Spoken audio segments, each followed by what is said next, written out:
నమస్తే, welcome to Telugu రాజ్యం. నేను విద్య. ఈరోజు మనం డిస్కస్ చేసుకోబోయే topic the Raja Saab teaser గురించి. ఈ టీజర్ అభిమానులకు బ్రహ్మాండంగా నచ్చేసింది. సోషల్ మీడియాలో పాజిటివ్గా రెస్పాన్సులు ఎక్కువగా కనిపిస్తున్నాయి. విఎఫ్ఎక్స్ గురించి కొంతమంది కామెంట్ చేసినా దర్శకుడు మారుతి గారు ఊహించిన దానికన్నా మెరుగైన అవుట్పుట్ ఇవ్వడంతో ఫ్యాన్స్ సంతోషంగా ఉన్నారు. ప్రాజెక్ట్ అనౌన్స్ అయినప్పుడు కొంత నెగిటివిటీ వచ్చింది. హిట్ డైరెక్టర్స్ ఉన్నప్పుడు మారుతి గారికి ఎందుకు ఛాన్స్ ఇచ్చారని కొందరు అడిగారు. కానీ టీజర్ చూశాక ఆ అనుమానాలు దాదాపుగా తీరిపోయాయి. రిలీజ్ ఇంకా చాలా దూరంలో ఉంది కాబట్టి ఎక్స్పెక్టేషన్స్ ఆకాశాన్ని తాకుతున్నాయి. ఇదిలా ఉంటే మీడియాతో మాట్లాడుతూ మారుతి గారు ఒక బిగ్ స్టేట్మెంట్ ఇచ్చారు. ది రాజా సాబ్ 3.5 గంటలు ఉంటుందని చెప్పి అందరినీ షాక్లో పడేశారు. ఈ సినిమాని హాలీవుడ్కి తీసుకువెళ్ళాలని ఆయన ప్లాన్ చేస్తున్నారట.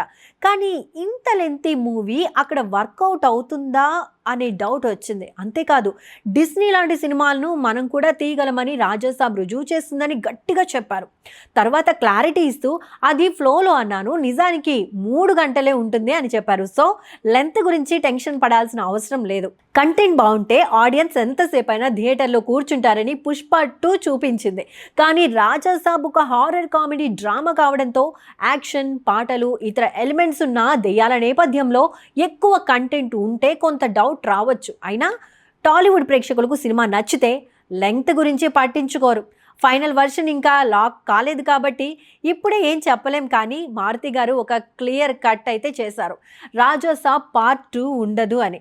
బలవంతంగా రెండో భాగం తీసే ఆలోచన కూడా లేదు అని.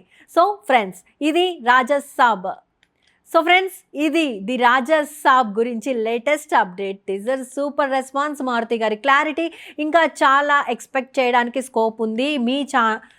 మీ ఆలోచనలు ఏంటో కామెంట్స్ రూపంలో తెలియచేయండి. వీడియో నచ్చితే షేర్ చేయడం మర్చిపోకండి. సబ్స్క్రైబ్ టు తెలుగు రాజ్యం.